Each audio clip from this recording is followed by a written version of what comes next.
को जन्म दिया है और उस कन्या का नाम है दरिद्रता। इस पुत्री को जन्म दिया है, इसलिए सूतक जाने वाला नहीं है। वो साधु सन्यासी कह रहे हैं, बोले देवी क्या ये घर सुदामा का ही नहीं है, सुदामा ब्राह्मण का? बोले हाँ।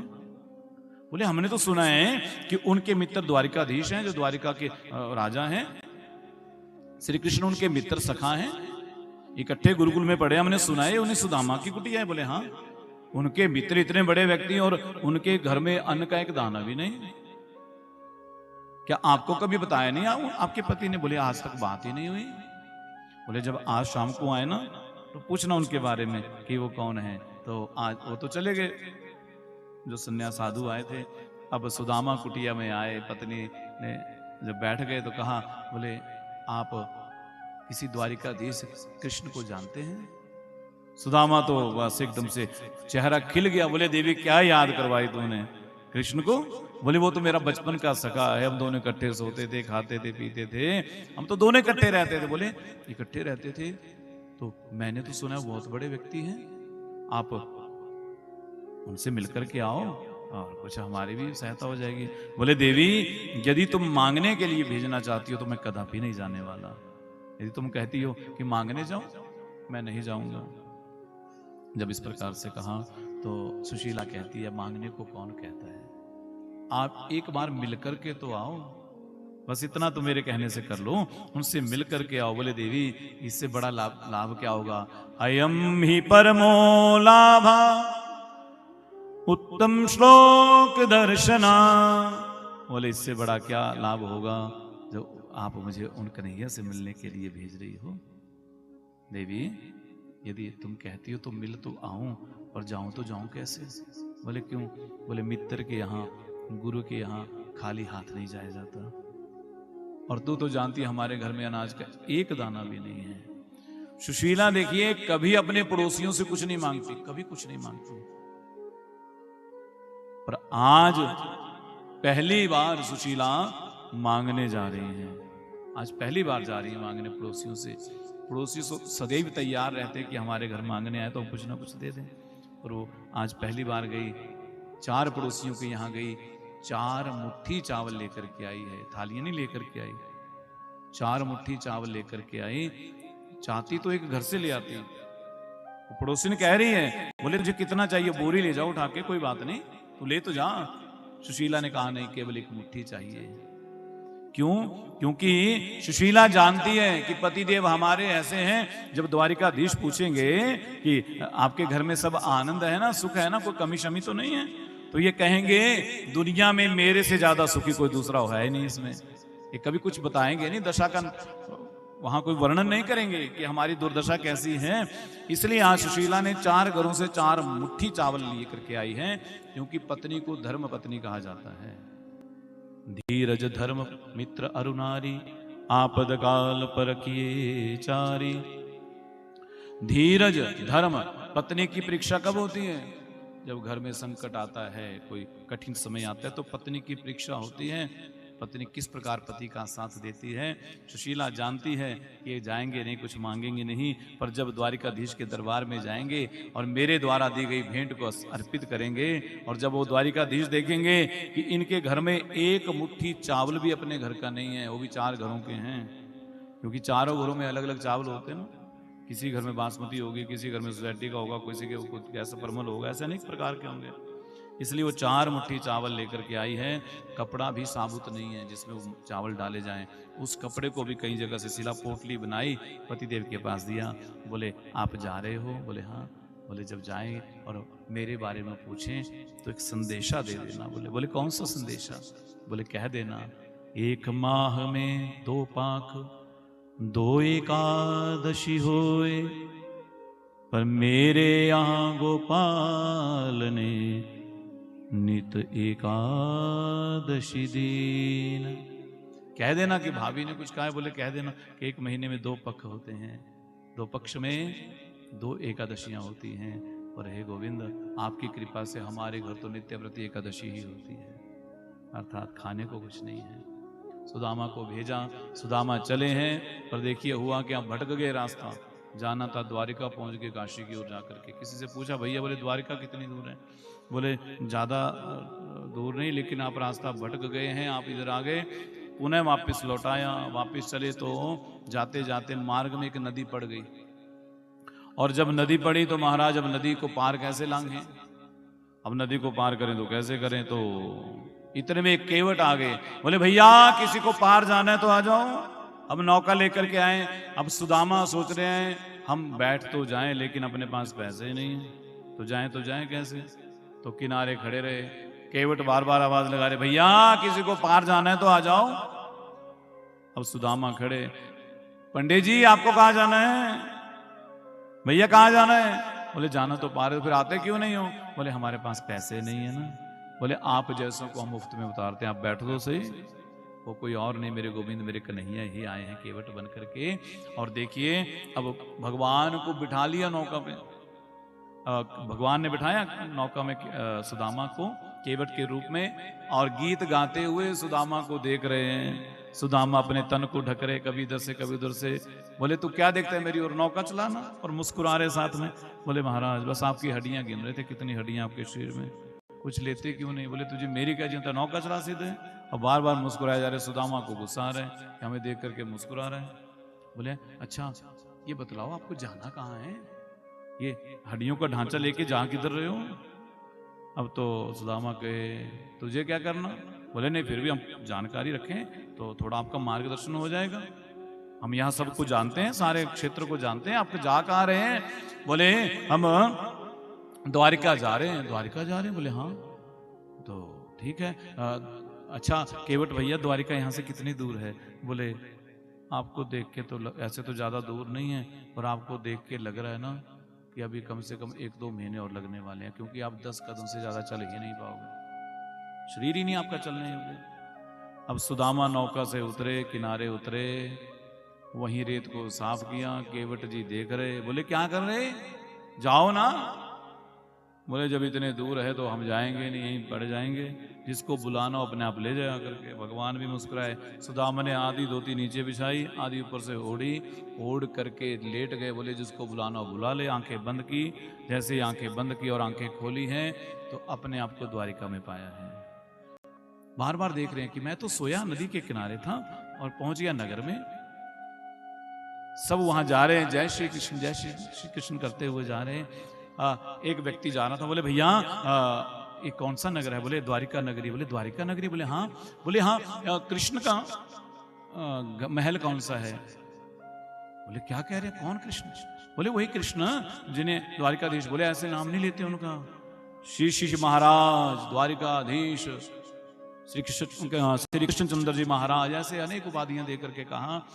बोले महाराज हमें नहीं था पता, पर आप बता देंगे उनका घर कहाँ है? बोले वो देखो सामने जो स्वर्ण महल। वैसे तो ये 16,108 उन्हीं के महल हैं सारे, पर विशेष रूप से वो प्रधान महल है, वो बड़ा महल सोने का जो दिखाई दे रहा है। बोले अच्छा। अब सुदामा ने जब उन बड़े बड़े महलों को देखा, अपनी ओर देख रहे हैं, मेरा कैसा स्वरूप है, धोती फटी है, पाँव में जूता चप्पल नहीं है, क्या कृष्ण मुझे पहचानेंगे भी नहीं पहचानेंगे? अब वो तो बड़ा आदमी हो गए। कदम डगमगा भी रहे, डर भी लग रहा है कि ना जाने वहां जाके होगा तो होगा क्या होगा? क्या वो बचपन की तरह वैसा ही उसका स्वभाव होगा कि वो बदल गया होगा? क्योंकि ज्यादातर लोग बदल जाते हैं ना। जब धन और संपदा आती है, पद प्रतिष्ठा मिलती है, तो लोगों का व्यवहार, लोगों का स्वभाव, पहचानना, बोलचाल सब बदल जाता है। सुदामा धीरे धीरे कदमों से आगे बढ़ रहे हैं। कभी मन होता पीछे हट जाऊं, जाऊं कि नहीं जाऊं, फिर मन होता इतने दूर चल करके आया हूं, एक बार देख तो लूं कैसा मेरा कन्हैया लगता कैसा है, मेरा सखा लगता कैसा है। भगवान के द्वार पर पहुंचे हैं जाकर के। भगवान के 2 द्वारपाल हैं वहां, जय और विजय, और दोनों द्वारपालों के पास पहुंचे। बोले भैया प्रणाम। कहिए महाराज। बोले क्या यही द्वारिकाधीश का महल है? बोले हाँ यही है। बोले क्या उनके दर्शन हो सकते हैं? बोले वैसे तो ब्राह्मणों के लिए हमें आदेश है कि किसी ब्राह्मण को रोकना ही नहीं, क्योंकि जय विजय जानते हैं, एक बार हमने रोका था 3 जन्मों के लिए राक्षस बनना पड़ा। ब्राह्मणों को ही रोका था, सनत कुमारों को। अब की बार वो अपराध नहीं करने वाले। बोले ब्राह्मण देवता क्षमा करें। वैसे तो द्वारिकाधीश का आदेश है किसी को रोकना नहीं, ब्राह्मणों को तो खासकर रोकना नहीं, पर इस समय भगवान भोजन कर रहे होंगे, और भोजन कर रहे होंगे तो थोड़ा सा आप विश्राम करिए, यहीं बैठ जाइए। गानों में तो कहीं कुछ बता दिया, ऐसी कोई घटना नहीं घटी है। सुदामा जी को बिठाया, बोले हम कहें क्या, कौन आया है, कह देना। बोले आपके बचपन का यार आया है, बचपन का सखा आया है। क्या कहा? कोई घन श्याम से कह दो तुम्हारा यार आया है, तुम्हारा यार आया है। कोई घन श्याम से कह दो तुम्हारा यार आया है, तुम्हारा यार आया है। कोई घन श्याम से कह दो तुम्हारा यार आया है, तुम्हारा यार आया है। कोई घन श्याम से कह दो तुम्हारा यार आया है, तुम्हारा यार आया है।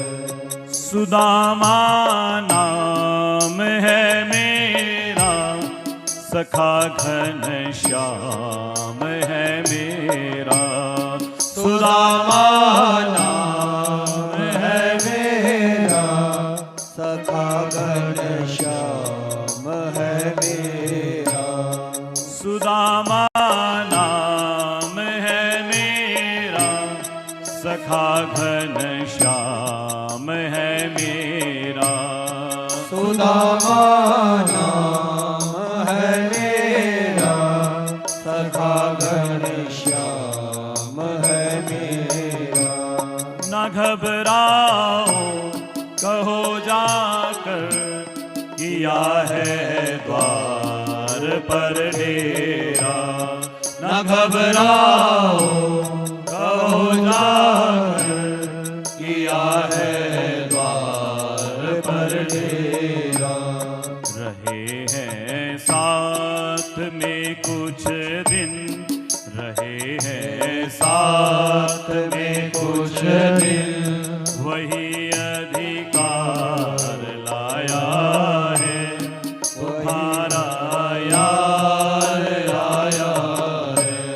कोई घन श्याम से कह दो तुम्हारा यार आया है, तुम्हारा यार आया है। कोई घन श्याम से कह दो तुम्हारा यार आया है, तुम्हारा यार आया है। कोई दुर्बल मेरी हालत, पड़े हैं पाँव में छाले।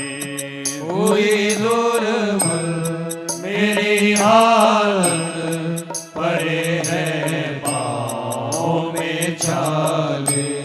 कोई दुर्बल मेरी हालत, पड़े हैं पाँव में छाले।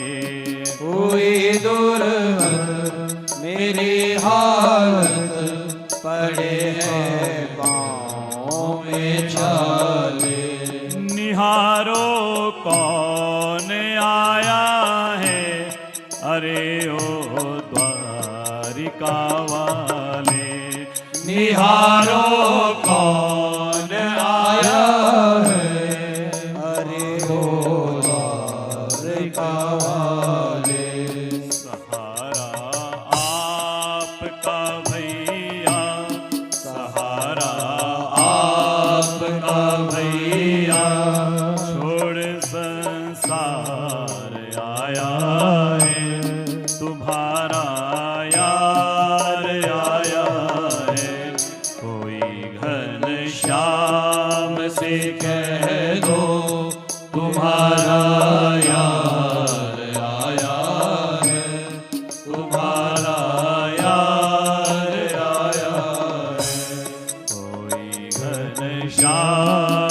से कह दो तुम्हारा यार आया है, तुम्हारा यार आया है, तुम्हारा यार आया है, तुम्हारा यार आया है।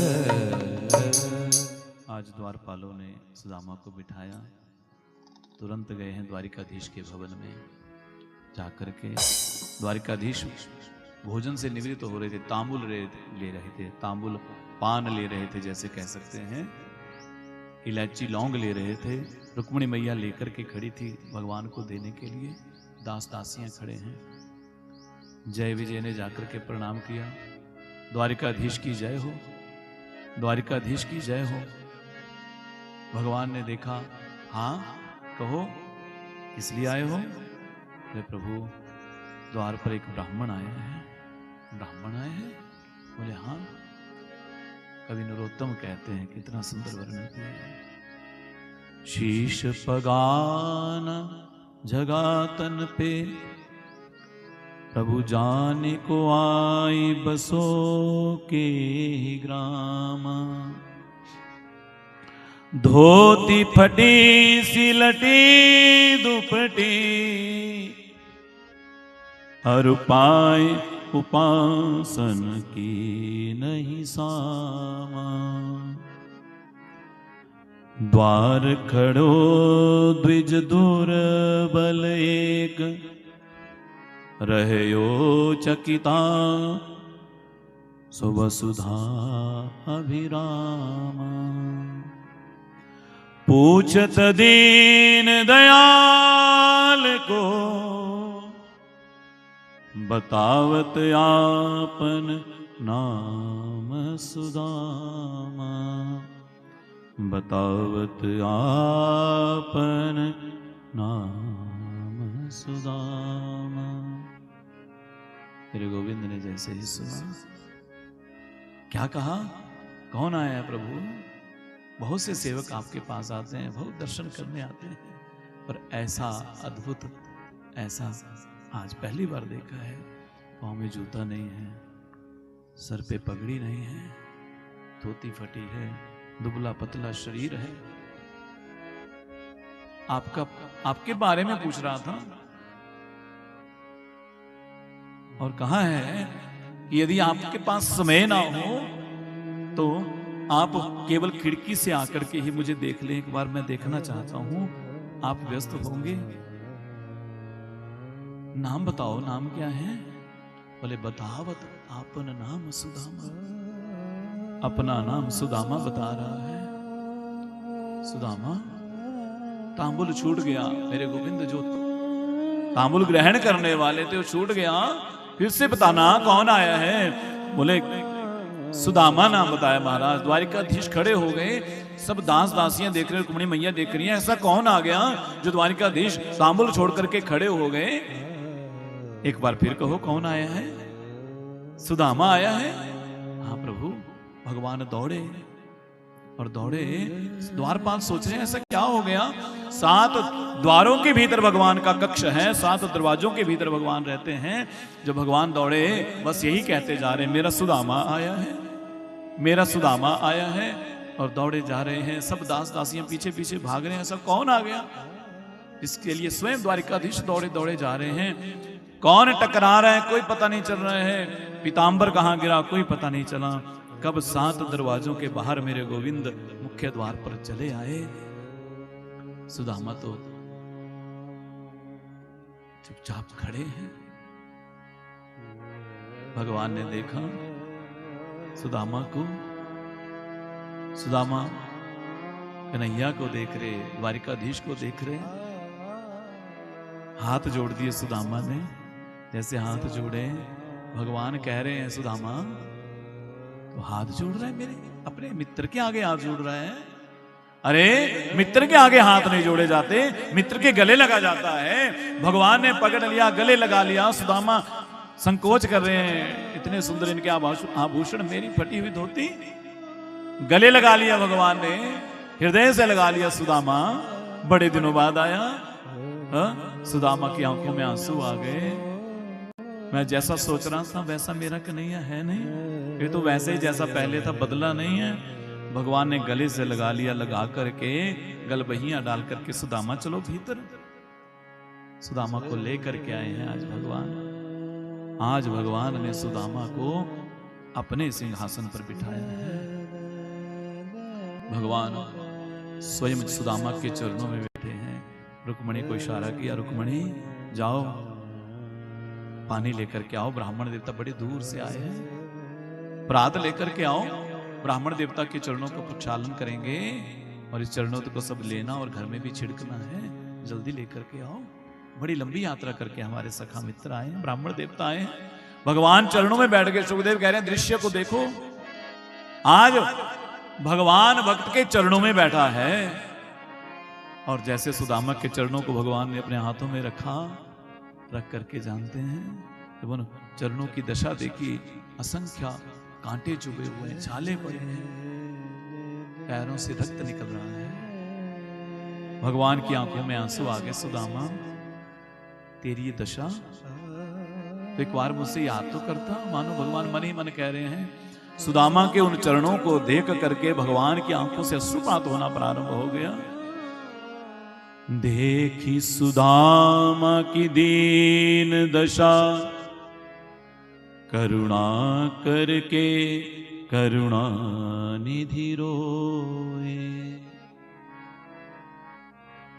पानी परात को हाथ छुओ नहीं, नैनन के जल सो पग धोए।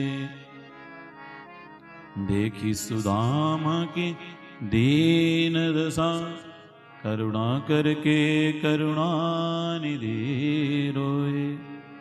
जब सुदामा की दशा को देखा, रुक्मणी अभी प्रात लेके आते तो देर को भगवान ने अपने अश्रुओं से ही सुदामा के चरणों को धुला दिया है। रुक्मणी मैया देख रही है, अपने पीतांबर से भगवान ने आज चरणों को पहुंचा है। रुक्मणी से कहा, बोले सारे जल को पूरे घर में छिड़को। तो ब्राह्मणों का चरणोदक है। विप्र प्रसादात धरणी धरोहम, विप्र प्रसादात कमलावरोहम। देवीन ब्राह्मणों का यह आशीर्वाद है जो आज मैं आपका पति हूं। ब्राह्मण नहीं होता तो आप मेरी पत्नी नहीं होती। रुक्मणी को इशारा किया, हमारे मित्र बड़ी लंबी यात्रा करके आए हैं, जल्दी से भोजन की व्यवस्था करो। बाकी बातें बाद में करेंगे, पहले भोजन की तैयारी करो। तुरंत आदेश दिया, भोजन बन करके तैयार हुआ। रुक्मणी मैया आई, चलिए भोजन पाइए प्रभु। जब रुक्मणी मैया आई है ना, सुदामा को लेकर के भगवान आए। पूरा थाल भोजन का सजा है, कई प्रकार के व्यंजन सजे हुए हैं, पकवान सजे हैं। मेरा सखा आया है। सुदामा जब उस भोजन की थाली के सामने बैठे, आंखों में आंसू आ गए। द्वारकाधीश की ओर देखा, कन्हैया कहो सुदामा। बोले इस थाली को हटा लो। बोले क्यों? बोले मुझे तो 2 सूखी रोटियां दे दो, ऊपर नमक रख दो, मुझे तो वही खाना है, मुझे वही खाने की आदत है। ऐसे भोगों से मन खराब हो जाता है, मन बिगड़ जाता है। मुझे तो बस सूखी रोटी खाने की आदत है। भगवान की आंखों में आंसू आ गए। सुदामा ये जो भोग तुम्हें मिल रहे हैं, ये भोग नहीं है, ये मेरा प्रसाद है। देखो किसी भी पदार्थ को भगवान का प्रसाद समझ करके भोगते हैं तो उसमें कोई दोष नहीं रहता। इसे मेरा प्रसाद समझ के ग्रहण करो ना। जब सुदामा ने तो इस प्रकार भगवान ने कहा, सुदामा ने भोजन ग्रहण किया। आज भगवान अपने कक्ष में लेकर के गए हैं और अपने कक्ष में अपनी शैया के ऊपर सुदामा को बैठाया। बोले मित्र विश्राम करो और बातचीत भी होती रहेगी। और साथ में हालचाल पूछ रहे हैं। भगवान कह रहे हैं, सुदामा ये बताओ तुमने विवाह किया कि नहीं किया? तुम तो गुरुकुल में कहते थे हमें विवाह नहीं करना। बोले हम तो बिल्कुल नहीं करना चाहते थे, पर हमारे माता पिता नहीं माने, हमने कर लिए। बोले हमें बुलाया नहीं। बोले अब सुदामा मन ही मन कह रहे हैं। बोले कर्जा लेके तो विवाह किया, अपने पास तो कुछ था ही नहीं, और इन्हें बुलाते तो इनके साथ तो इनके जो पीए आने थे, सिक्योरिटी आनी थी सारी, इतने सैनिक आने थे, उतने तो पूरे विवाह में आदमी नहीं आए हमारे जितने इनके संग आने थे। बोले तो फिर इनका भी अपने को भोजन नहीं बचा था लास्ट टाइम तक। तो इनको क्या खिलाते। इसलिए सुदामा कह रहे हैं बस ऐसा हो गया ना, थोड़ा जल्दबाजी में भी हमारा रिश्ता हुआ तो हम बोलना ही भूल गए। अच्छा सुदामा, तू अकेला होता ना तो खाली आ जाता, मैं मान लेता कि खाली आगे कोई बात नहीं है, अकेला है, क्या पता ऐसी गृहस्थी कैसी होती है, कैसे चलाई जाती है। पर यदि तेरा विवाह हो गया ना तो हमारी भाभी ने हमारे लिए जरूर कुछ भेजा होगा।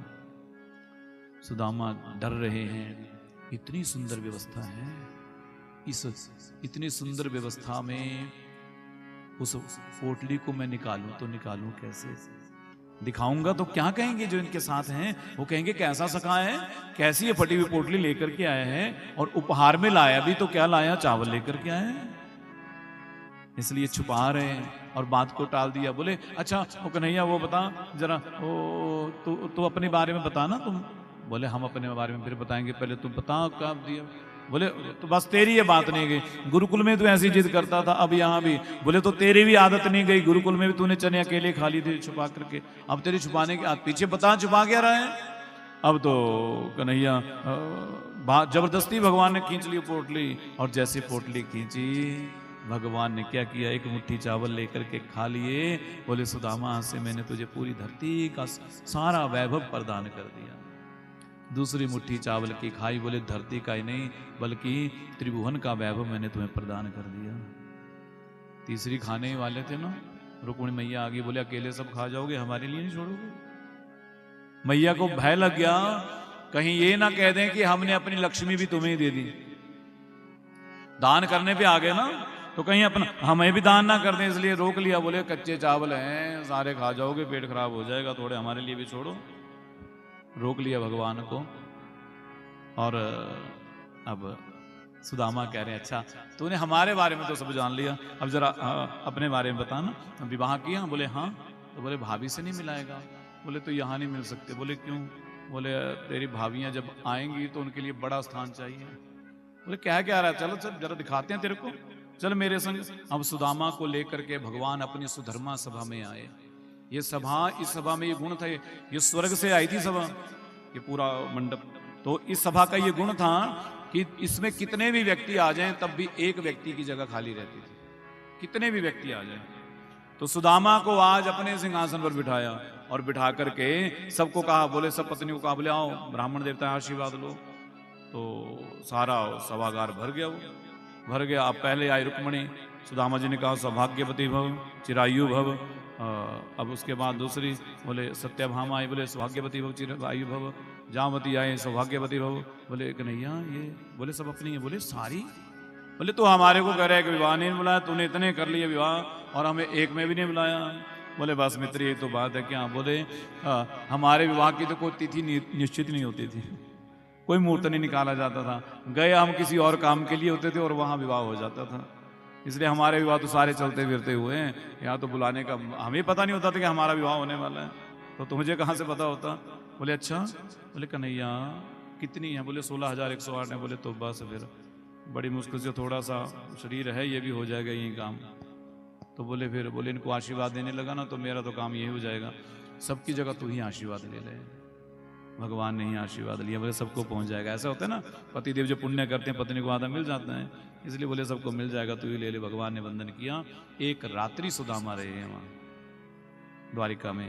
भगवान ने पूछा सुदामा सब ठीक है ना। बोले कन्हैया मेरे से ज्यादा सुखी संसार में कोई दूसरा नहीं है। और भगवान भी मुस्कुरा रहे, बोले देखो कैसा मेरा मित्र है, दशा घर की दुर्दशा है, फिर भी क्या कहा हमारी आपकी बात होती क्या करते, पूरी लिस्ट बना के देते, ये भी कर देना मेरा काम, ये भी कर देना। कोई नेता मंत्री से हमारा परिचय हो जाए ना, कहीं थोड़ी बहुत जान पहचान हो जाए तो लोग फेसबुक पे फोटो डालते हैं कि हमें भी जानते हैं नेताजी, फोटो डालेंगे सारी दुनिया देख ले। सुदामा के सखा द्वारिकाधीश हैं और अपनी पत्नी तक को नहीं बताया था। विचार करिए, यहाँ कहीं हमारी कहीं जान पहचान की जरूरत, हम तो बड़ी छाती फुला के बोलेंगे वो फलाना व्यक्ति मेरा मित्र है, फलाना भी वो नेता, वो फलाना भी नेता, जो भी है बड़े बड़े व्यक्ति, चाहे वो जानता हो नहीं जानता हो, और हम चाहे एक बार ही मिले होंगे ना, वो उसे हमारा नाम भी पता नहीं होगा, फिर भी हम क्या बड़े छाती चौड़ी करके बोलेंगे वो भी हमारा आदमी है, वो भी हमारा आदमी। अच्छा, और सुदामा ने अपनी पत्नी तक को नहीं बताया। और देखिए इतनी दशा है तब भी कुछ मांगा नहीं भगवान से, और यहाँ तो मांगने की लिस्ट बड़ी लंबी चौड़ी रहती है भगवान के सामने। और इसलिए जब मांगा नहीं ना रात भर रुके, जिस फटी धोती में आए थे आज उसी फटी धोती में वापस लौट रहे हैं, उसी में लौट रहे हैं। और इतने प्रसन्न हैं सुदामा, बोले देखो मेरा मित्र, मेरा कन्हैया बदला नहीं, जैसा बचपन में था वैसा ही अभी भी है, वैसा ही है। अब तो द्वारिका से लौट करके आए हैं, जब अपने गांव पहुंचे ना करके तो क्या देखा, वहां तो कुटिया है नहीं, कुटिया की जगह बड़ा सुंदर महल, जैसा द्वारिकाधीश का महल ना वैसे महल बना हुआ वहां। अब तो सुदामा सोचने लगे कहीं मैं भटक तो नहीं गया रास्ता। किसी से पूछा भैया ये गांव यहाँ पे सुदामा नाम के ब्राह्मण, बोले सुदामा नाम जी का ही घर है, सुदामा ब्राह्मण का। वो सोचा होगा कोई सेठ होगा, कोई बड़ा आदमी होगा। बोले जरा उस सुदामा को बुला दो, बोले वो तो गए हैं द्वारिका, बोले हो सकता है वो भी द्वारिका गए हों। इतने में सुशीला ने झरोके से देखा कि पति देव बाहर आ गए हैं। अब सुदामा जी ने सोचा तो हम गलत जगह आगे चलते हैं। सुदामा मंदिर देख डरे, सुदामा मंदिर देख डरे, सुदामा मंदिर देख डरे। यहाँ तो थी मेरी टूटी झोपड़िया, यहाँ तो थी मेरी टूटी झोपड़िया, कंचन महल खड़े, सुदामा मंदिर देख डरे, सुदामा मंदिर देख डरे।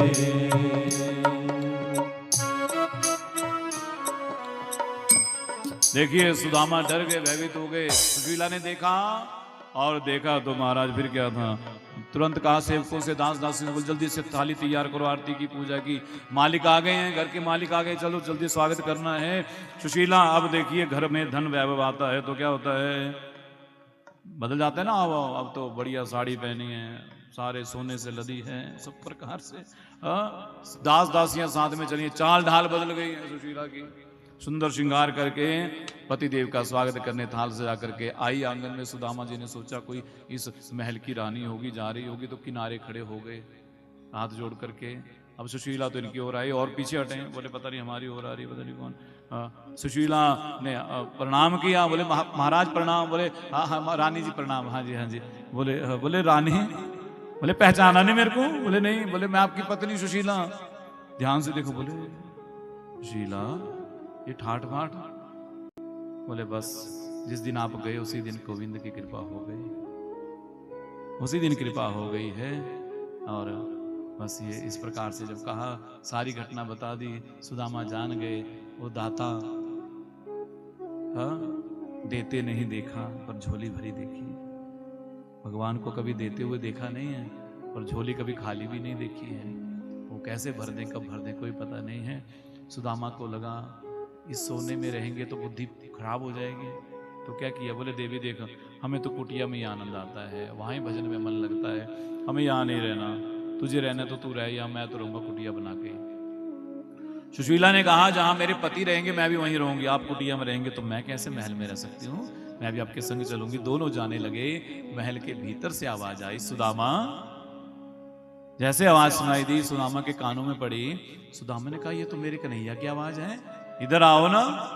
जब महल में प्रवेश किया तो भगवान बैठे हुए मुस्कुरा रहे। बोले कहाँ जा रहे हो, बोले हमें कुटिया में रहना है प्रभु, ऐसे महलों में ऐसी व्यवस्थाओं में बुद्धि खराब हो जाती है। बोले सुदामा हम तुम्हें आशीर्वाद देते हैं, तुम्हारी बुद्धि कभी खराब ही नहीं होगी, तुम सारे सुख का उपभोग करो। इस प्रकार भगवान ने आशीर्वाद दिया, सुदामा का कल्याण किया है। तो बोलिए भक्तवत्सल भगवान की। ऐसे अद्भुत चरित्र हैं भगवान के। देखिए एक बार सूर्य ग्रहण लगा कुरुक्षेत्र में, भगवान अपनी सारी रानियों के संग गए हैं पिंड दान करने के लिए, दान करने के लिए सूर्य ग्रहण के समय। और उसी समय सारे यदुवंश, नंद बाबा गोकुल से भी सारे गोप ग्वाले भी आए वहां। और इस घटना को भगवान को आज गोकुल से आए हुए 100 वर्ष हो गए, 100 वर्ष हो गए, गए नहीं कभी वापिस लौट के। आज जब आए तो सबके शिविर लगे हुए हैं, सब अपने अपने शिविरों में रह रहे हैं। तो इतने में ग्वाल बाल जा रहे थे ना, जा रहे थे तो भगवान का रथ आ रहा था पीछे से, आगे आगे जैसे वो सिक्योरिटी वाले चलते ना स्कॉट करते हुए, तो वैसे भगवान के सैनिक आगे रास्ता खाली करा रहे। हटो हटो हटो हटो हटो, द्वारिकाधीश की सवारी आ रही है, द्वारिकाधीश की सवारी, हटो सारे रास्ता खाली करो। अब गोप वाले जा रहे आगे। सुना एक ने बोले मधुमंगल श्रीदामा जा रहे थे, बोले किसकी सवारी आ रही है? बोले द्वारिकाधीश की। बोले हम नहीं हटते, जो करना है कर लो, वो कह दो अपने मालिक से जाके, हाँ उससे कह दो। बोले जब हटाना है तो हटा लो, अपने आप देख लो हटा। अब सैनिक बोले बड़े तो बहुत गंवार हैं, गांव के गवाले। हाँ मधुमंगल कहते हैं तुम जो मर्जी को, हम नहीं हटने वाले। उनको कहना पिताजी जा रहे हैं आगे, देख लो हटा लो आगे। गए, बोले प्रभु आगे कुछ गांव के गवाले चले, मार्ग खाली नहीं कर रहे। भगवान भी जान गए वो तो हमारे सगा हैं। भगवान उतरे, तुरंत गए हैं, जाकर के सबसे मिले। मधुमंगल से श्रीदामा, सबकी आंखों में आंसू आ गए। हाँ कन्हैया 100 वर्ष हो गए मिले मिले। भगवान को संदेशा मिला, यशोदा मैया भी आई है, नंद बाबा भी आए हैं। अपनी पटरानियों को लेकर के नंद बाबा यशोदा मैया के कक्ष में प्रवेश किया। यशोदा मैया को दिखाई कम देता है, अब बूढ़ी हो गई है ना, नंद बाबा भी बूढ़े हो गए हैं। भगवान गए, प्रणाम किया, मैया प्रणाम।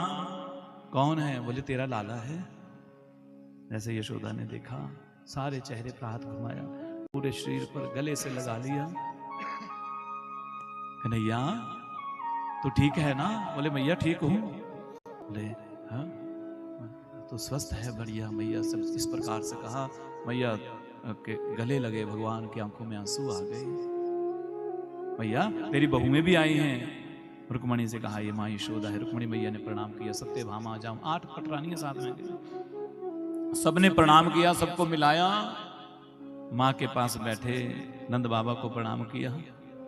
यशोदा मैया की गोदी में सर रख के लेट गए भगवान। बोले मैया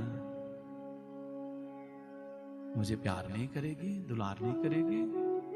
मैया तुझे याद है जब मैं छोटा सा था तो तेरी गोदी में बैठा बड़ा बड़ा दूध पीता था और कहता था मैया तुझे दूध प्यारा है कि पूत प्यारा है, मुझे दूध नहीं पिलाएगी? माँ यशोदा की आंखों में आंसू आ गए। आज 100 वर्षों के बाद अपने गोविंद, अपने कन्हैया को देखा है। यशोदा मैया के संग बड़ी देर चर्चा हुई है, पुत्र वधुओं को मिलाया है। भगवान पुनः अपने शिविर में लौट करके आए। रुक्मणी जी को पता चला कि किशोरी राधा जी भी आई हैं। राधा जी आई हैं तो मन हो गया कि उससे हम भी मिले जा करके।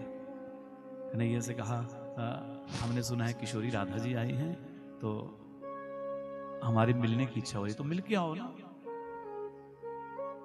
जब रुक्मणी मैया जाने लगी, भगवान ने एक दूध का लोटा दे दिया, साथ में गर्म दूध था। बोले जाओ, जब जाए ना मेरे बारे में पूछे तो कहना ये दिया है दूध, गर्म उबलता हुआ दूध था। रुक्मणी और अन्य रानियां गई हैं, आज किशोरी जी के शिविर में प्रवेश कर रही हैं। हमारी किशोरी राधा जी 7 दरवाजों के भीतर रहती हैं। प्रत्येक द्वार पर 2 गोपियां, 2 सखियां वहां रहती हैं पहरे पर। पहले द्वार पर गई ना तो वहां गोपियां खड़ी, सोचा यही किशोरी राधा जी होंगी बैठी हैं। बोले किशोरी जी के चरणों में प्रणाम। बोले हम नहीं हैं, हम तो उनकी सखियां हैं। अगले वाले पे गई तो सोचा ये वाली होंगी, बोले ये भी नहीं है। जब छठे पे गई तो ललिता विशाखा बैठी, अब पक्का तो यही किशोरी जी होंगी, बोले नहीं तो भीतर है। जब भीतर गई हैं तो क्या देखा, साक्षात आनंद की मूर्ति, अद्भुत रूप सौंदर्य किशोरी जी का। सब रानियों ने देखा, प्रणाम किया। बोले हम कृष्ण द्वारिकाधीश की पत्नियां आपको प्रणाम करती हैं। किशोरी जी ने देखा, आइए विराजिए। जब कहा, बोले मेरे गोविंद तो ठीक है, मेरे कन्हैया ठीक है? बोले हाँ वो ठीक, आपके लिए दूध भेजा है। जैसे दूध का नाम सुना, आज जब से भगवान छोड़ करके गए थे दूध नहीं पिया था, आज जैसे सुना मेरे गोविंद मेरे कन्हैया ने दूध भेजा है, तुरंत उस दूध के पात्र को लिया, लोटे को लिया, उबलते हुए दूध को किशोरी जी गट गट करके तुरंत पी गई, तुरंत पी गई। रुक्मणी जी कहती रही गर्म है, मुंह जल जाएगा आपका, पर सुना नहीं मेरे गोविंद मेरे कन्हैया ने भेजा है, तुरंत पान कर गई। बहुत देर वहां रही हैं, भगवान की लीलाओं की चर्चा हुई है। वापिस लौट करके रुक्मणी मैया जब भगवान के शिविर आई हैं तो भगवान शयन कर रहे थे, विश्राम कर रहे थे ना। जैसे रुक्मणी मैया ने पैरों को देखा तो पैरों में छाले पड़े हुए थे, जले हुए थे पैर। बोले आप जूता पहन के बाहर नहीं जा सकते थे, जो आप नंगे पांव चले गए, देखो पैरों में छाले पड़ गए, जल गए पैर आपके। बोले हम कहीं नहीं गए। बोले फिर ये छाले कैसे पड़े, जले कैसे? बोले आपने किशोरी जी को जो गरम गरम दूध पिलाया था ना, बोले वही उसी के कारण जले हैं। कहना क्या चाहते हो? बोले उनके चरण मेरे हृदय में रहते हैं और मेरे चरण उनके हृदय में रहते हैं, इसलिए जब उन्होंने गरम गरम दूध का पान किया तो ये मेरे चरणों का स्पर्श कर गया। ऐसी किशोरी हमारी राधा जी है, इसलिए तो हमारे कन्हैया सदैव उनके दीवाने हैं। वही दीवाने नहीं हैं, सारी दुनिया दीवानी है। क्या कहना है? सारी दुनिया है दीवानी, राधा रानी आपकी। सारी दुनिया है दीवानी, राधा रानी आपकी। सारी दुनिया है दीवानी, राधा रानी आपकी। सारी दुनिया है दीवानी, राधा रानी आपकी। ओ कौन है जिस पर नहीं है, कौन है जिस पर नहीं है, कौन है जिस पर नहीं है, कौन है जिस पर नहीं है। मेहरबानी आपकी। सारी दुनिया है दीवानी, राधा रानी आपकी। सारी दुनिया है दीवानी, राधा रानी आपकी। जय राधे राधे श्री राधे, जय राधे राधे श्री राधे, जय राधे राधे श्री राधे, राधे राधे श्री राधे। जय श्यामा श्यामा श्री राधे, जय श्यामा श्यामा श्री राधे, जय श्यामा श्यामा श्री राधे, जय श्यामा श्यामा श्री राधे। जय राधे राधे श्री राधे, जय राधे राधे श्री राधे। ओ सारी दुनिया है दीवानी, राधा रानी आपकी। सारी दुनिया है दीवानी, राधा रानी आपकी। जैसे गंगा और यमुना की धारा बहती भूमि पर, जैसे गंगा और यमुना की धारा बहती, भूमि पर। जैसे गंगा और यमुना की धारा बहती भूमि पर, जैसे गंगा और यमुना की धारा बहती भूमि पर, वैसे ही बहती है ममता, वैसे ही बहती है ममता, राधा रानी आपकी। वैसे ही बहती है ममता, राधा रानी आपकी। ओ कौन है जिस पर नहीं है, कौन है जिस पर नहीं है, कौन है जिस पर नहीं है, कौन है जिस पर नहीं है। मेहरबानी आपकी। सारी दुनिया है दीवानी, राधा रानी आपकी। सारी दुनिया है दीवानी, राधा रानी आपकी। तन भी तेरा मन भी तेरा, मेरा क्या है लाडली। ओ तन भी तेरा मन भी तेरा, मेरा क्या है लाडली। तन भी तेरा मन भी तेरा, मेरा क्या है लाडली। ओ तन भी तेरा मन भी तेरा, मेरा क्या है लाडली। तेरा तुझको सौंपते हैं, तेरा तुझको सौंपते हैं, यह निशानी आपकी। तेरा तुझको सौंपते हैं, यह निशानी आपकी। कौन है जिस पर नहीं है, कौन है जिस पर नहीं है, कौन है जिस पर नहीं है, कौन है जिस पर नहीं है। मेहरबानी आपकी सारी दुनिया है दीवानी, राधा रानी आपकी। सारी दुनिया है दीवानी, राधा रानी आपकी।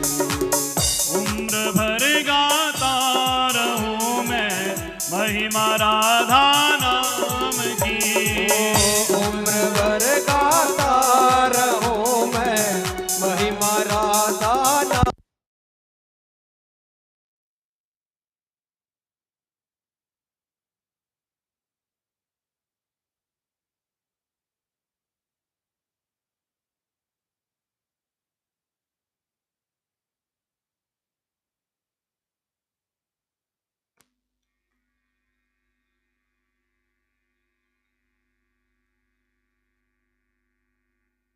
मेहरबानी आपकी मुझको चरणों में ही रखना, मेहरबानी आपकी। कौन है जिस पर नहीं है, कौन है जिस पर नहीं है, कौन है जिस पर नहीं है, कौन है जिस पर नहीं है। मेहरबानी आपकी सारी दुनिया है दीवानी, राधा रानी आपकी। सारी दुनिया है दीवानी, राधा रानी आपकी। जय राधे राधे श्री राधे, जय राधे राधे श्री राधे, जय राधे राधे श्री राधे, जय राधे राधे श्री राधे, जय श्यामा श्यामा श्री राधे, जय श्यामा श्यामा श्री राधे, जय श्यामा श्यामा श्री राधे, जय श्यामा श्यामा श्री राधे, जय राधे राधे श्री राधे, जय राधे राधे श्री राधे, जय राधे राधे श्री राधे, जय राधे राधे श्री राधे, जय श्यामा श्यामा श्री राधे, जय श्यामा श्यामा श्री राधे, जय श्यामा श्यामा श्री राधे, जय श्यामा श्यामा श्री राधे, जय राधे राधे श्री राधे, जय राधे राधे श्री राधे, जय राधे राधे श्री राधे, जय राधे राधे श्री राधे। ओ सारी दुनिया है दीवानी, राधा रानी आपकी। सारी दुनिया है दीवानी, राधा रानी आपकी। आपने अपना बनाया, मेहरबानी आपकी। आपने अपना बनाया, मेहरबानी आपकी। ओ आपने चरणों से लगाया, मेहरबानी आपकी। आपने चरणों लगाया, मेहरबानी आपकी। ओ सारी दुनिया है दीवानी, राधा रानी आपकी। सारी दुनिया है दीवानी, राधा राधा रानी आपकी। बोली राधा रानी सरकार की। प्रेम से बोलिए। भगवान की ऐसी अद्भुत लीलाएं हैं। अब कहाँ, कथा तो बहुत है पर उस समय विश्राम की ओर बढ़ रहा है। मन तो नहीं करता कि कथा से बाहर जाएं, पर क्या करें, संसार का व्यवहार भी निभाना पड़ता है, संसार में रहते हैं ना, तो अब सारी व्यवस्थाएं देखनी पड़ती हैं। अब इसलिए कथा को विश्राम की ओर अग्रसर करते हैं। अब ठीक है ना? हाँ, बहुत आनंद हो रहा है, ऐसा आनंद बना रहना चाहिए। राधा जी की, श्री जी की कृपा सदैव हमारे ऊपर बनी रहनी चाहिए। प्रेम से बोलिए, जोर से बोलिए जरा। हाँ, तो देखिए बहुत सी लीलाएं हुई हैं। नृग जी की कथा आती है, नवयोगेश्वर संवाद आता है।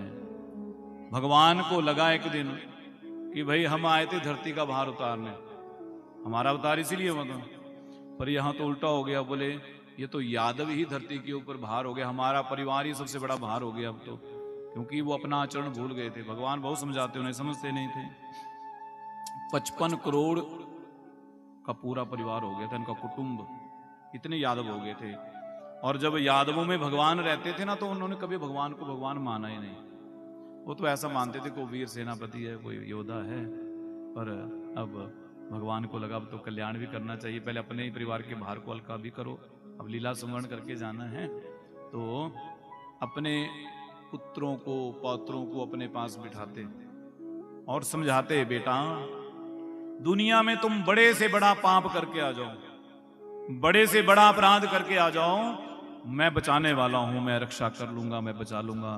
पर एक याद रखना, बोले कभी किसी संत का, किसी भक्त का, किसी ब्राह्मण का अपराध मत करना, उनसे मैं भी नहीं बचा सकता, उनके अपराध से मैं भी रक्षा नहीं कर सकता, और सबसे बचा सकता हूं, ऋषियों के क्रोध से, संतों के क्रोध से नहीं बचा सकता।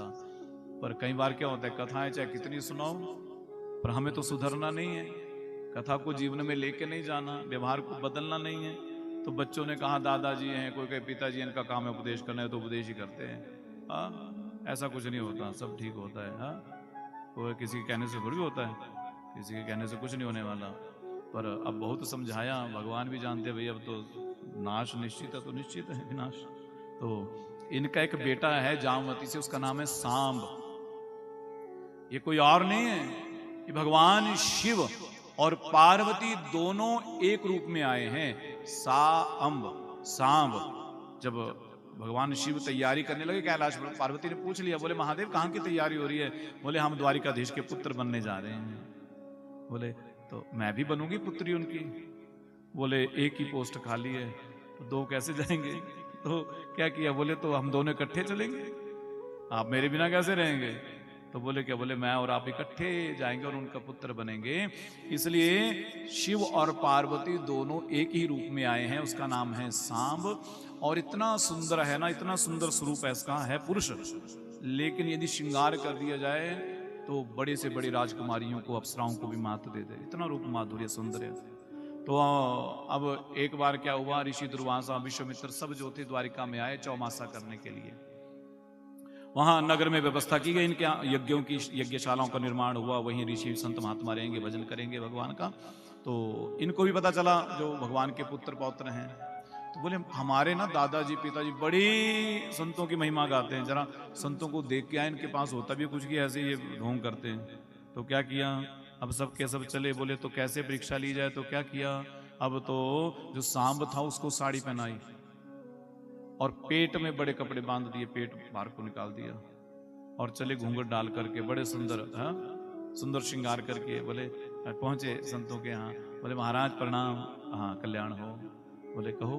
बोले हम आए हैं, जरा ये हमारी भाभी है ना, अब की बार बताओ इसके बेटा होगा कि बेटी होगी? ऋषियों ने बहुत बार मना किया, बोले चले जाओ चले जाओ चले जाओ। जब वो कुछ ना कहे ना, तो उन्होंने कहा पाखंडी हो, तुम्हें कुछ आता जाता नहीं, हमारे पिताजी ऐसे आपकी प्रशंसा करते हैं, आपको कुछ नहीं आता जाता, सब लोगों को मूर्ख बनाते हो, ऐसा वैसा कहीं कुछ की बातें की। जब बहुत ज्यादा संतों का अपमान करने लगे तो संतों को क्रोध आ गया। ऋषि दुर्वासा ने जल लिया, बोले श्राप दे दिया। बोले तुम्हें इसके पेट में देखना ना क्या है? बोले इसके पेट से जो निकलेगा वही तुम्हारे कुल का काल होगा, तुम्हारे वंश का संहार करेगा। अब तो सब भयभीत होकर के भागे, सीधे पहुंचे जाकर के उग्रसेन जी के पास। बोले महाराज अब रक्षा करिए रक्षा करिए। क्या सारी घटना बताई, साड़ी खोली ना, जब कपड़े बांधे थे, कपड़े लोहे का मुदगर निकला, मूसल निकला। वो तो सारे आश्चर्यचकित कांपने लगे, बोले अब कौन बचाएगा कौन बचाएगा? उन्होंने कहा चिंता मत करो, अब इसका इलाज करते हैं। बुलाया सैनिकों को, उस मुदगर के चूरा करवा करके समुद्र में भिगवा दिया। टुकड़े टुकड़े करके। वो चूरा समुद्र के किनारे आया, उस चूरे से ही एक घास बन गई एरका नाम की, तलवार की तरह पत्ते, और एक टुकड़ा मछली ने निकला और वो मछली पहुंची जरा नाम के शिकारी के घर। उसने मछली को काटा तो उससे वो लोहे का टुकड़ा निकला, उसको उसने धार लगाई, अपने तीर के आगे लगा लिया, शिकार करने में उपयोग करता उसका। और इधर क्या हुआ, द्वारिका में जो यादव थे ना, वो आपस में ही लड़ाई झगड़ा करने लगे, लड़ने झगड़ने लगे, आपस में लड़े और लड़ने लगे। भगवान ने बहुत समझाया, नहीं समझे। अस्त्र शस्त्र जब समाप्त हो गए, सबके सब समुद्र के किनारे आ गए। समुद्र के किनारे आए, अब तो उसी घास को उखाड़ करके एक दूसरे को काटने लगे, और ऐसा करते करते अब सब मृत्यु के ग्रास बनने लगे। भगवान ने सारा दृश्य देखा, समझ गए अब हमें अपनी लीलाओं का स्मरण कर लेना चाहिए। सब यादव लड़ रहे थे, भगवान ने अपने सारथी से कहा, दारुक हमारे रथ को प्रभास क्षेत्र में लेकर के चलो। दारुक भगवान के बड़े सेवक हैं, भगवान कभी आधी रात को भी कहते तो भी तुरंत खड़े हो जाते, कभी भी, और स्वयं भगवान को रथ पे बिठाते, फिर स्वयं घोड़ों को पकड़ते हैं। आज दारुक लेकर के चले हैं, भगवान प्रभास क्षेत्र में आए हैं। एक पीपल का वृक्ष, उसके नीचे भगवान आज अपनी कोहनी का सहारा लेकर के बाएं पैर पे दाएं पैर ऐसे रखा है और विश्राम कर रहे हैं। और दारुक से कहा, उद्धव को बुला देना। उद्धव को बुलाया, इन्हीं दारुक से को संदेशा भी दिया, बोले अर्जुन द्वारिका में उनको कहना आज से ठीक 7वें दिन द्वारिका जलमग्न होने वाली है, इसलिए उससे पहले हमारी रानियों को लेकर के यहाँ से निकल जाना। कलयुग भी 7वें दिन ही प्रारंभ हो गया था जब भगवान लीला स्मरण करके गए थे। अर्जुन को संदेशा भेजा, उद्धव आए हैं। उद्धव को भगवान ने बद्री धाम भेजा। सारी कथा पहले सुन चुके हैं। जरा नाम का शिकारी, उसने सोचा कोई हिरण का बच्चा है छोटा सा, दूर से बाण मारा, सीधा भगवान के चरणों में लगा जा करके। चरणों में जब लगा, भगवान थोड़े से करहाए, जैसे ही करहाए वो दौड़ा दौड़ा आया, प्रभु मैंने अपराध कर दिया, मुझे तो नरक में भी जगह नहीं मिलेगी। भगवान मुस्कुराए, बोले तू चिंता मत कर, तुझे स्वर्ग में जगह मिलेगी, तुझे भयभीत होने की आवश्यकता नहीं है। हमने पूर्व जन्म में तुम्हें छुप करके बाण मारा था ना, इसलिए इसमें तुम हमें बाण मारने आए हुए, कोई और नहीं, बाली है। भगवान ही कहते हैं ना, कर्म प्रधान, जो कर्म हमने किया अवश्य में भोक्तव्यम कृतं कर्म शुभम शुभम, जो कर्म हम करते हैं उसको भोगना पड़ता है। तो इस प्रकार अब देवता सब देख रहे हैं कि अब भगवान अपनी लीलाओं का स्मरण करके जाएंगे 125 वर्षों के बाद। भगवान धराधाम पर 125 वर्ष रहे हैं, तो जाएंगे कहाँ? तो देखते ही देखते भगवान का वो शरीर एक ज्योति पुंज में प्रकट हो गया, और बोले अब ज्योति पुंज जाएगा तो कहाँ जाएगा? तो अभी देख ही रहे थे, इतने में वो ज्योति जो थी वो कहीं गई नहीं, वही ज्योति पुंज मेरे गोविंद ज्योति स्वरूप में भागवत जी में आकर के विराजमान हो गए। बोलिए भागवत भगवान की। देवताओं ने सुमन वृष्टि की है, आज भी मेरे गोविंद हम सबके मध्य में परम मंगल में भागवत कथा के रूप में विराजमान हैं। आगे चल करके सुखदेव जी परीक्षित से कलयुग के लक्षणों का वर्णन करते हैं। बोले कलयुग में जो पाप का आचरण करने वाले होंगे, बोले उनकी पूजा होगी, वही राजा बनेंगे। जो धर्म का आचरण नहीं करेंगे धर्मी होंगे। इस प्रकार से कलयुग के लक्षणों का वर्णन किया। और बोले जब कलयुग का अंतिम समय आएगा, 800 वर्ष शेष रह जाएंगे, तभी भगवान पुनः अवतार लेकर के आएंगे, कल की रूप में अवतार लेंगे। उत्तर प्रदेश के संबलपुर नगर में विष्णु यश ब्राह्मण के घर में भगवान अवतार लेकर के आएंगे और पुनः दुष्टों का संहार करके धर्म की स्थापना करेंगे और पुनः सतयुग प्रारंभ होगा।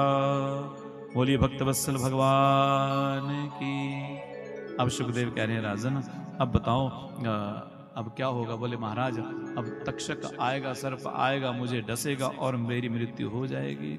जब इस प्रकार से कहा, बोले राजन अभी भी तुम्हारी ये बुद्धि है कथा सुनने के बाद कि तुम्हारी मृत्यु होगी?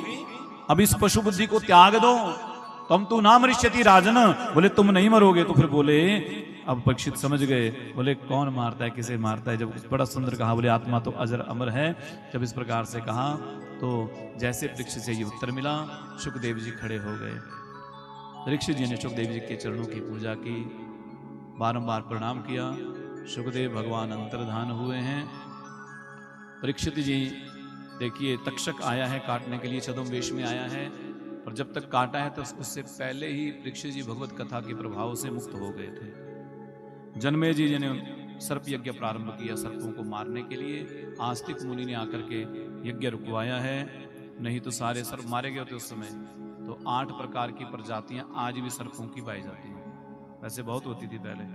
तो सर्प यज्ञ को रुकवाया, समझाया, और सूत जी कहते हैं ऋषियों, सौनकादि ऋषियों, इस प्रकार ये परम मंगल में भागवत साक्षात भगवान श्री कृष्ण का ही स्वरूप है।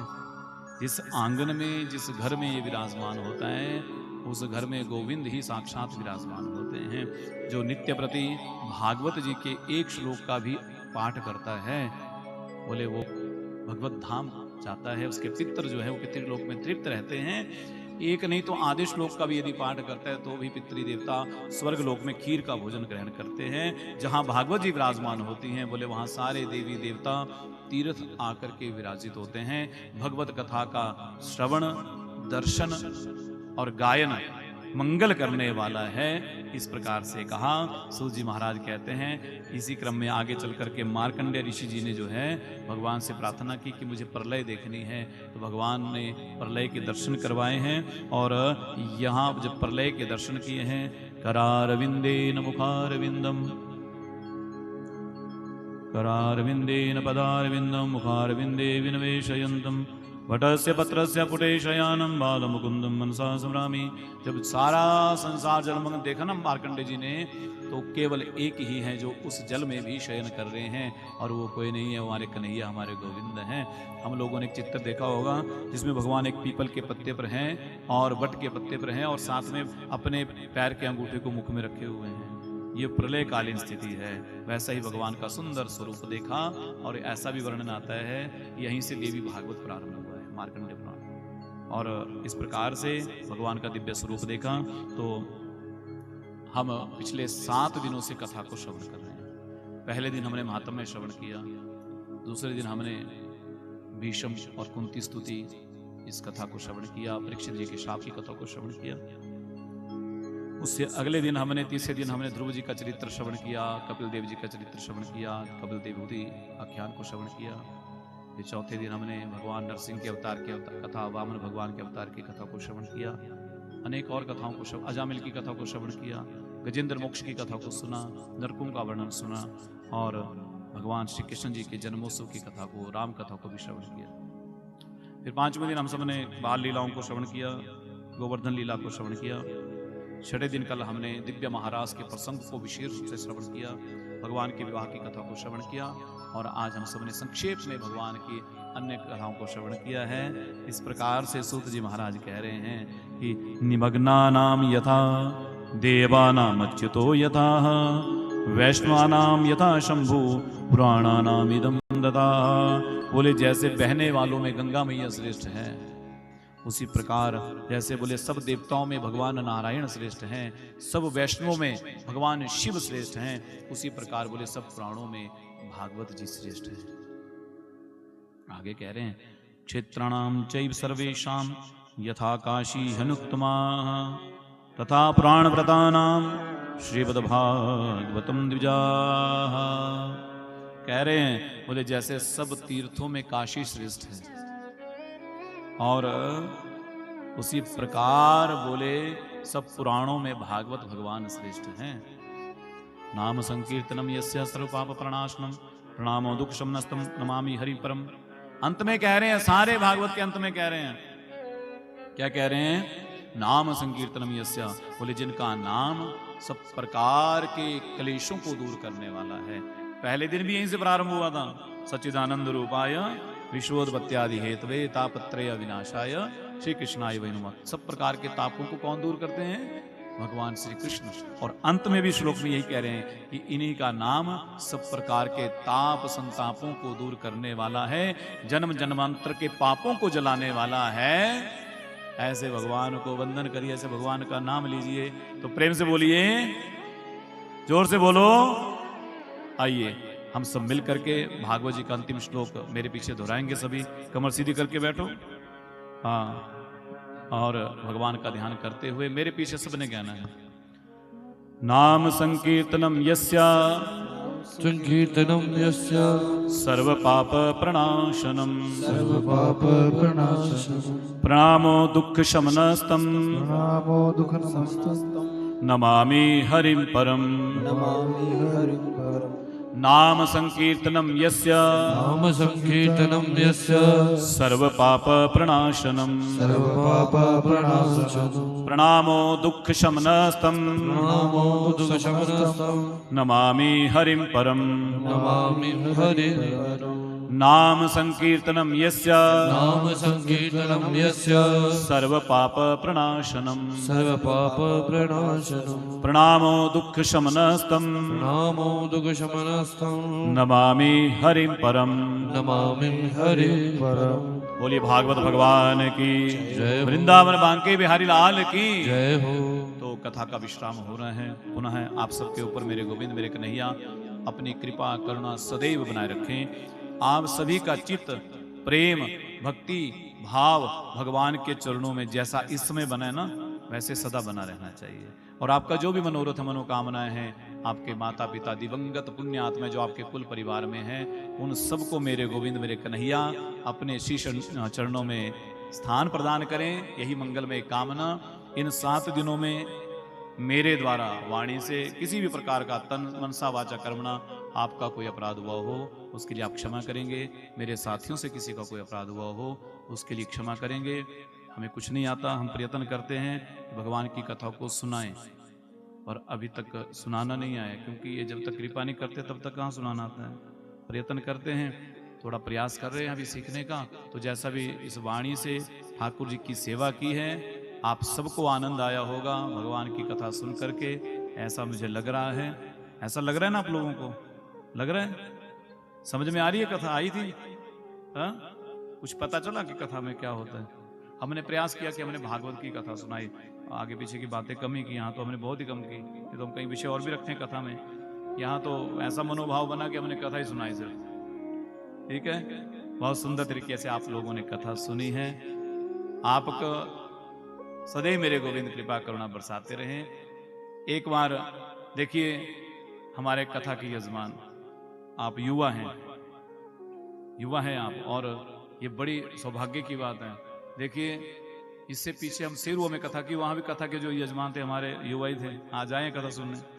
तो जब युवा लोग, युवा दंपति कथा सुनने बैठते हैं तो बहुत आनंद आता है, और मन को संतुष्टि भी होती है कि चलो हम लोग, हम भी युवा ही, हम काम से बूढ़े हैं ना, पर फिर भी ऐसा लगता है कि हम लोग सब मिल करके आगे भी हम कथा से जुड़े रहेंगे, और सदैव कथा सत्संग से जुड़े रहना। कथा चाहे बैठ करके सुनो, मोबाइल में सुनो, टीवी में सुनो, जरूर सुनो। और ये जो आपकी कथा है सारी यूट्यूब पे अपलोड हुई है, कभी भी देख सकते हैं आप लोग, जब मन करे तो देख सकते हैं। ठीक है, तो साथ में एक बार हमारे साथियों के लिए ताली बजाओ जरा। बहुत सुंदर इन्होंने इन 7 दिनों में कार्य किया है, और साउंड हमारे मुकेश जी बहुत सुंदर गाते भी हैं। और देखो, इतने सुंदर साउंड की व्यवस्था की, क्योंकि जगह टाइट थी, इस वजह से थोड़ा साउंड में समस्या आ रही थी पहले दिन, क्योंकि इनकी साउंड ज़रा ज़्यादा रहता है सिस्टम, तो जितना कम जगह होगी उसमें थोड़ा रहती है। फिर भी बहुत सुंदर व्यवस्था इनकी रही। साथ में हमारे जो बोटी बंधु हैं जो ऊपर सेवा करते हैं सब, और विशेष रूप से हमारे सोनू मनदीप भी 2 हैं यहाँ ना, दोनों सेवा में लगे हुए हैं। तो महाराज, ये जो मनदीप जी है ना, हमारे सोनू जी, ये है नीम का पत्थर होता है ना, दिखाई देता है किसी को? नहीं दिखाई देता ना, पर पूरा घर उस पर टिका होता है। वैसे इन्होंने पूरी व्यवस्था बनाई। जब इन्होंने मुझे फोन किया कि ऐसे आपको कथा करनी है, तो मैं तो आपको जानता ही नहीं था, तो मैंने कहा कोई नहीं, करेंगे। और बड़े पहले मुहूर्त रहा होगा, पर चलो कोई व्यवस्था थी, कोई दिक्कत थी, उस वजह से थोड़ा सा रहा। पर ठाकुर जी की बड़ी कृपा रही कि आप सब ने बड़े प्रेम से, बहुत आनंद पूर्वक इस यज्ञ अनुष्ठान को आज विश्राम की ओर लेकर के जा रहे हैं। और हमारे भाई राजू जी, राजेश जी, पुरोहित जी, अद्भुत आनंद। और देखो, स्वयं भी कथावाचक हैं, कथाएं करते हैं। वो तो किसी कारण, शरीर की बाधा के कारण अब थोड़ा कर नहीं पाते, नहीं तो बहुत सुंदर कथा, और गाते बहुत सुंदर हैं, यहाँ गाया। और सारी पूजा की व्यवस्था, सबसे बड़ी बात यह है कि पूरे समय से पूजा करवानी। नहीं तो हम कई जगह जाते हैं तो पुरोहित जी कह देते हैं कि हम पूजा करवाएंगे, फिर वो क्या करते हैं, कभी कहीं कोई काम बन जाता है तो थोड़ा विलंब से आते हैं, तो सारी कथा की व्यवस्था हमारी डिस्टर्ब हो जाती है, क्योंकि वो बड़ा देर लगा देते हैं। और यहाँ 7 दिनों में हम इतना आनंद रहा कि ठीक 9:30 पौने 10 बजे पूजा का कार्य पूरा निपट जाता था। बढ़िया समय से, यजमान भी विश्राम में रहते थे, और सब लोग बड़े आराम से, ऐसा लग ही नहीं रहा था कि भाई कोई ज्यादा दौड़ धूप हो रही है, ऐसा लग रहा था ना। अब तो मन नहीं कर रहा है कि भाई अब कथा विश्राम हो। कह रहे थे बहन जी, बोले जी अब तो मन नहीं कर रहा, उदासी लगेगी अब। मैंने कहा गोविंद के चरणों में प्रेम बनाइए आप, बस कथा तो सदैव है, कथा का चिंतन करिए। जब उदासी लगे ना तो ठाकुर जी को याद कर लेना, बस बाल गोपाल को याद कर लेना, कन्हैया को याद कर लेना। इनका तो याद करने से ही ये सारे दुख को, उदासी को दूर कर देते हैं। ये तो सुंदर मुख चंद्रिका इनका अद्भुत छवि है। इसलिए पुरोहित जी के लिए एक बार ताली बजाओ बड़ा भाव से, बहुत सुंदर कार्य किया इन्होंने। आज भी पूरा समय से कथा प्रारंभ हुई, यानी तो हम सब जगह जाते हैं ना तो 11 बजे इसमें रखेंगे तो 12 तो बज ही जाते हैं और 2-3 बज जाते हैं। फिर ये हमारे बंधु जो है बड़े दूर से आते हैं। देखो सारी टीम हमारी सोलन की है, सारे सोलन वाले ही हैं सारे लोग, एक मुकेश और मैं ही हैं बिलासपुर वाले, बाकी सब सोलन के हैं। और बहुत सुंदर कार्य किया इन सब ने। तो एक बार अपने लिए भी ताली बजाओ। हाँ, आप लोगों ने बड़े सुंदर तरीके से, बड़े अच्छे श्रोता मिले यहाँ, बहुत भाव से कथा सुनते थे, बहुत सुंदर। थोड़ा सा रहा ये गेट की वजह से कि थोड़ा आना जाने का रहा, पर फिर भी बहुत आनंद आया, बहुत प्रेम से आप लोगों ने कथा को सुना है। और जो हमारे यहाँ सेवा में लगे हैं 2 बंधु आए हैं, उन्होंने बहुत सेवा की है, उनके लिए भी व्यासपीठ से बहुत बहुत मंगल कामनाएं। आप सभी श्रोता बंधुओं के लिए व्यासपीठ से अनंत अनंत मंगल कामनाएं, शुभ कामनाएं। आपको भागवत कथा की बहुत बहुत बधाई हो। क्या हो? जोर से बोलो, हाँ प्रेम से बोलिए, जोर से बोलो। तो ऐसे ही है, ठाकुर जी की कृपा से हो रहा है सब कुछ, ऐसे है ना, यही करने वाले हैं, करवाने वाले हैं। तो आइए 2 मिनट हरि नाम संकीर्तन करते हैं, फिर पूर्णाहुति करेंगे। और देखिए भगदड़ नहीं बचाना, ठीक है? बड़े आराम से आया करो। मैं देखता हूँ कई बार वो टकराते हैं, फिर मुझे चिंता हो जाती है किसी को लग ना जाए, ठीक है? तो प्रयास करिए बड़े आराम से। आज तो समय से हो रहे हैं भाई, कल तो जरा देरी भी हो गई थी। तो ठाकुर जी से प्रार्थना करिए, क्या कहना है? आइए भाव से कि ठाकुर जी जैसा भाव आपके चरणों में जुड़ा है वैसा सदैव बना रहना चाहिए। और क्या कहना है? ओ हुण ना तोड़ी श्यामा वे साडी प्रेम वाली डोर, हुण ना तोड़ी श्यामा साडी प्रेम वाली डोर, हुण ना तोड़ी श्यामा वे साडी प्रेम वाली डोर, हुण ना तोड़ी श्यामा वी साडी प्रेम वाली डोर। ओ प्रेम वाली डोर श्यामा भक्ति वाली डोर, ओ प्रेम वाली डोर श्यामा भक्ति वाली डोर, प्रेम वाली डोर श्यामा भक्ति वाली डोर, प्रेम वाली डोर श्यामा भक्ति वाली डोर। हुण ना थोड़ी श्यामा वे साडी प्रेम वाली डोर, हुण ना थोड़ी श्यामा वे साडी प्रेम वाली डोर, हुण ना थोड़ी श्यामा वे साडी प्रेम वाली डोर, हुण ना थोड़ी श्यामा वे साडी प्रेम वाली डोर। डोरी टुटदी टुट जांदी है ओ गल फेर न रहिंदी, डोरी टुटदी टुट जांदी है ओ गल फेर न रहिंदी, डोरी टुटदी टुट जांदी है ओ गल फेर न रहिंदी, डोरी टुटदी टुट जाती है ओ गल फेर न रहिंदी। तेरे चरणा दे विच बह के, तेरे चरणा दे विच बैठे, तेरे चरणा दे विच बह के, तेरे चरणा दे विच बैठे, तैनू ये गल कहंदी किते बने ना कठोर, तेरे बिना न कोई और किते बने ना कठोर, तेरे बिना न मोर। हुण ना थोड़ी श्यामा वे साडी प्रेम वाली डोर, हुण ना थोड़ी श्यामा वे साडी प्रेम वाली डोर, ओ प्रेम वाली डोर श्यामा भक्ति वाली डोर, ओ प्रेम वाली डोर श्यामा भक्ति वाली डोर, प्रेम वाली डोर श्यामा भक्ति वाली डोर, ओ प्रेम वाली डोर श्यामा भक्ति वाली डोर। हुण ना थोड़ी श्यामा वे साडी प्रेम वाली डोर, हुण ना थोड़ी श्यामा वे साडी प्रेम वाली डोर। राधे राधे गोविंद गोपाल राधे राधे, राधे गोविंद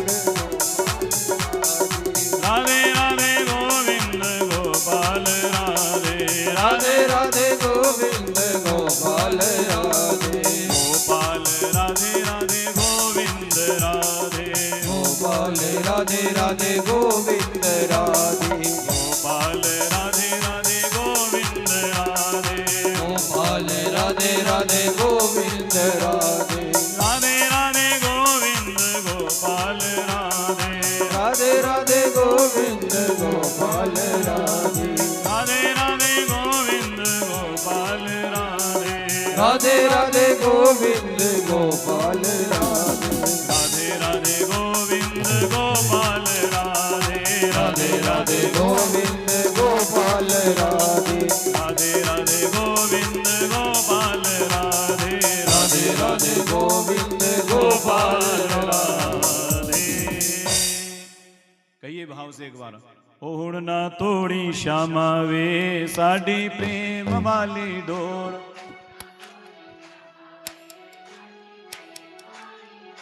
हुण ना तोड़ी श्यामा वे साडी प्रेम वाली डोर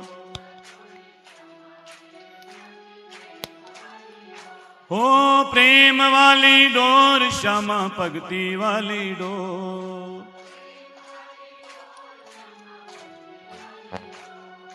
प्रेम वाली डोर श्यामा भगती वाली डोर